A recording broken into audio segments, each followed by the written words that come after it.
बिहेमा केटीपट्टिबाट बनाउने गहना भन्ने बित्तिकै झट्ट दिमागमा सिक्री औँठी ब्रासलेट मात्र आउँछ होइन।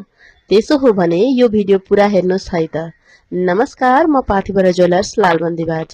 हामीलाई विश्वास गरेर एउटा विशेष अर्डर सिन्धुली मरिनबाट आएको छ, जहाँ दुलाहाका साथै उहाँको पुरै परिवारका लागि आकर्षक गहना तयार भएका छन्।